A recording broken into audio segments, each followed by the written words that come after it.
सारे लोग लाठी डंडा राड धारदार हथियार लेके खड़े थे और वहाँ हम लोग पहुँचते ही वो लोग प्रहार कर दिया। हम लोग दोनों भाई गिर गए और गिर गए तो उसके बाद भी तबातोड़ मारते रह गए। तत्काल मौके से बड़े साहब की गाड़ी पहुँच। योगी राज में गुंडा राज देखने को मिल रहा है। मैं इसलिए कह रहा हूं क्योंकि आज से 17 दिन पहले गोलरिया में, कुशीनगर जिले का ये गोलरिया एक चौराहा है, वहां पे लेन देन के मामले में मारपीट होता है, जो कि ये बिशनपुरा थाना क्षेत्र के अंतर्गत जंगल बिशनपुरा उज्ज्वलिया ग्राम सभा है। यहीं के रहने वाले हैं। ये अपने पैसे मांगने के लिए जाते हैं तो वहाँ पे वो लोग इनको बुरी तरीके से मारता है, पीटता है, जो कि काफ़ी जख्मी हो जाते हैं, पैर टूट जाता है, हाथ भी टूट जाता है। लेकिन अभी तक ऐसे गुंडे अपराधियों पे लगाम नहीं लग पाया है। योगी सरकार में 7 लोगों के ऊपर नामजद मुकदमा दर्ज है, सिर्फ 4 लोगों की गिरफ्तारी हुई है, 3 लोग अभी भी घूम रहे हैं। मैं पहुंचा हूं उस परिवार से जानने के लिए क्या कुछ हुआ था, पूरा मामला क्या है, इनसे हम जानने का प्रयास करेंगे। क्या नाम है आपका? अमित मदेसिया। अमित मदेसिया जी, ये पूरा मामला कैसे हो गया और कब हुआ था? ये मामला 10 जुलाई को हुई थी। पहले से एक धनंजय सिंह नाम के व्यक्ति थे जो प्रॉपर्टी डीलरशिप का काम करते हैं और दबंगई प्रवृत्ति के व्यक्ति हैं।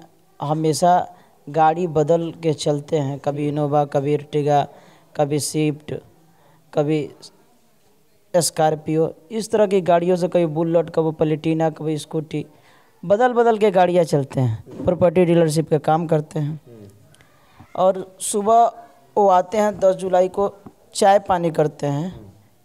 चाय पानी करने के बाद पैसा नहीं देते हैं। पहले से भी लगभग 3 सालों से वो 1500 हमसे लेते थे और धौस जमा के लेते थे। कहते थे कि नहीं दोगे तो जान से मार देंगे, हमारा भाई शूटर है, गोली मरवा देंगे, तुम जानते नहीं हो हमको। और 10 जुलाई की सुबह जब चाय पानी के पैसा हमने मांगना शुरू किया तो पैसा न देते हुए कहे कि बनिया धनिया तो ढेर बोलबो और कॉलर पकड़ के मार दिएगा, ना देम तो का करबो, तारा औकात कितना बाटे। मैंने ए तरह के कह के मारना शुरू कर दिया। मार भी दिया तो हाथापाई हुई, जिसमें हमने 112 को सूचना दिया। 112 आया भी तो उसके घर भी गया। घर जाने के बाद जब वो नहीं जा रहा था थाने, तो हमसे कहा कि ऐसा है तुम लिखित शिकायती पत्र लेके आओ बिशनपुरा थाने पे।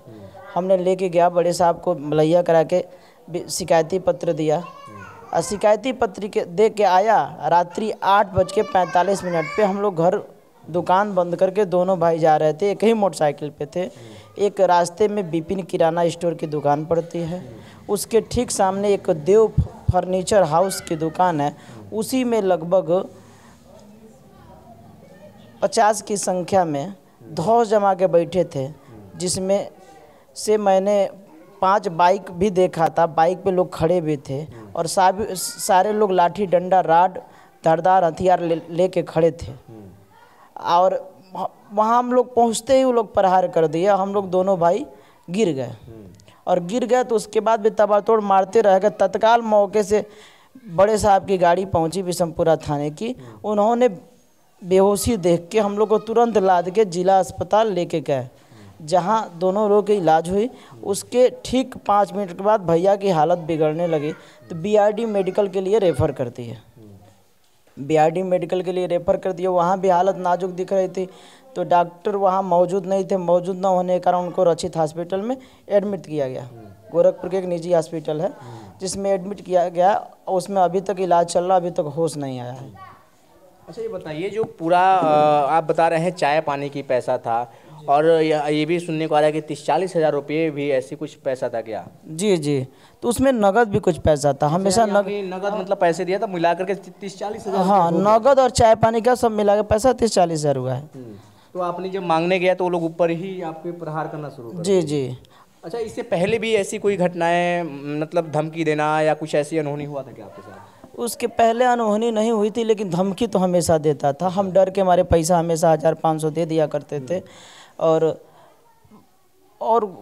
कोई बात नहीं थी, लेकिन उस दिन अचानक पता नहीं उसके दिमाग में क्या चल रहा था, जो हमें गंदा गाली देते हुए हमको मार दिया 10 जुलाई को। हाँ हाँ, तभी आपकी जो बड़े भाई साहब हैं उनकी हालत नाजुक है। बहुत ही नाजुक है, अभी तक होश नहीं आया है। अच्छा ये बताइए, ये पूरा मामला कितने दिन का हो गया? आज 17वां दिन है, अभी तक मात्र 4 लोगों की गिरफ्तारी हुई है, जिसमें से 3 लोग अभी भी फरार चल रहे हैं, बाकी अन्य लोग। देव विश्वकर्मा है, प्रिंस विश्वकर्मा है, धनंजय सिंह है। ये तीनों मुख्य आरोपी हैं। अच्छा, तीनों ये मुख्य आरोपी फरार चल रहा है। जी जी। क्या लगता है कि इस योगी की सरकार में आपको न्याय मिल पाएगा? हमको तो नहीं लगता है, क्योंकि सबसे दुखद बात यह है कि मैं अखिल भारतीय विद्यार्थी परिषद का कार्यकर्ता रहा हूँ, नगर मंत्री, नगर सहमंत्री, नगर उपाध्यक्ष भी रहा हूँ, आरएसएस से मंडल सह कार्यवाहक भी रहा हूँ, और भारतीय जनता पार्टी से आईटी सेल से मंडल सह संयोजक भी रहा हूँ। फिर भी हमारे जैसे भारतीय जनता पार्टी के कार्यकर्ता को जब न्याय नहीं मिल रहा है, तो गरीबों को कैसे न्याय मिलेगी, ये हमको नहीं समझ में आ रहा है। ये तो जाहिर हो रहा है ना कि आप सरकार संरक्षण दे रही है, शासन प्रशासन दोनों संरक्षण दे रही है। नहीं तो आज घटना का 17वां दिन हो गया, तो हम त्वरित न्याय मिलना चाहिए ना। योगी जी कहते हैं, यानी इस सरकार कहती है कि हमारे राज्य से गुंडे माफिया हैं जो पलायन कर चुके हैं, तो फिर इस तरीके के गुंडे कहाँ से उत्पन्न हो जा रहे हैं? सरकार के प्रशासन ही सह दे रही है। गुडरिया में पहले से भी जो राजपूत लोग हैं, धनंजय सिंह और संजय सिंह, उनका सेमरा, लक्ष्मीपुर, गुडरिया में भी काफ़ी गैंग चलता है। अच्छा। यदि आज भी उनकी सीडीआर जांच कर ली जाए तो सारे गैंगों का खुलासा हो जाएगा। अभी आपने एक बात को जिक्र किया है कि शूटर, तो शूटर किस हिसाब के हैं? क्या गुंडे वाले शूटर हैं या किसी विभाग में शूटर? नहीं, गुंडे वाले शूटर हैं। ये नज़दीकी थाने कुबेर स्थान में भी इनके खिलाफ मुकदमा दर्ज है, बिहार में भी कई थानों में इन लोगों का मुकदमा दर्ज है। और ये लोग बाइक लिफ्टिंग का भी काम करते हैं, जगह जगह खड़ी बाइकों को उठा लेते हैं, उठा के कटवा के बेच देते हैं। इस तरह का उनके ऊपर मुकदमा भी दर्ज है। लेकिन अभी तक ऐसे लोगों को गिरफ्तारी नहीं हो पाई। जी जी, अभी तक कोई गिरफ्तारी और नहीं। ये मामला हमें लग रहा है कि आप जो बता रहे हो काफ़ी पुराना लग रहा है। जी जी, आज मामले का 17वां दिन हो गया, फिर भी हमको न्याय नहीं मिल रहा है। तो क्या लगता है कि अब आपको किस तरीके से मदद मिल पाएगा? आप कह रहे हैं कि मदद नहीं मिल पाएगा, लेकिन आप तो मदद की गुहार लगा रहे हैं सरकार से। हमने तो हर जगह गुहार लगाई है। जनता, मुख्यमंत्री के जनता दरबार में लखनऊ उनके ऑफिस पे जाके आईजी, डीआईजी, डीएसपी, जिला अधिकारी, एसपी, सारे जगह हमने गुहार लगाई है। सारे जगहों पे आश्वासन पे ही आश्वासन मिल रहा है। यहाँ तक कि जो ज़मीनी नेता है, स्थानीय नेता, सांसद, विधायक जी, उनके वहाँ भी हमने बहुत सारी गुहार लगाई है। सोशल मीडिया पे, आपके ट्विटर हैंडल पे, फेसबुक पे, व्हाट्सएप पे भी बहुत सारे जगहों पे सरकार तक सूचना पहुंचाने का मैंने काम किया कि फिर भी हमको न्याय मिले, लेकिन अभी तक कोई न्याय नहीं मिला। कहीं ये मामला जो आपका है, आज 17 दिन हो गया है, सरकार को तो पता चल ही गया होगा, क्योंकि लगातार खबर चल रहा है। आपने धरना प्रदर्शन भी दिया था 1-2 दिन। जी जी, लेकिन जिस दिन धरना प्रदर्शन दिया, वो तत्काल बिशमपुरा थाने की एक यूनिट आई और प्रदर्शन के समय सूचित किया कि 2 अपराधी पकड़े गए हैं। लेकिन बाद में ये पता चला उसके 1 दिन बाद कि अभी तक तो एक ही अपराधी पकड़े गए हैं। यानी कि धरना को भी समाप्त कराने के लिए प्रशासन के द्वारा दबाव बनाई गई और झांसा देकर एक अपराधी पकड़े गए हैं और 2 अपराधी बता के धरना को समाप्त कराया गया। और आश्वासन दिया गया फिर कि 3 दिन का समय लिया गया कि यदि 3 दिन के अंदर गिरफ्तारी नहीं होती है तो आप लोगों को जो करना होगा कीजिएगा। तो अब आगे आप लोग क्या करेंगे? इससे भी प्रदर्शन का विराट रूप देंगे। हम फिर अपना जन आक्रोश के साथ आंदोलन करेंगे, न्याय की गुहार लगाएंगे। क्या करेंगे? और तब तक हम न्याय की गुहार लगाएंगे जब तक हमको न्याय नहीं मिलता है। अब जरा देखिए, ये एक लाचार, कहीं न कहीं कहा जाए, इनके भाई मौत और ज़िंदगी के बीच में लड़ रहे हैं, जो हॉस्पिटल में 17 दिन से इलाज चल रहा है, फिर भी अभी हालत वैसे का वैसे नाजुक बना हुआ है। इन लोगों ने तमाम जगहों पे अपना अपील किया कि हमें न्याय मिले, लेकिन अभी तक इनको न्याय नहीं मिला है।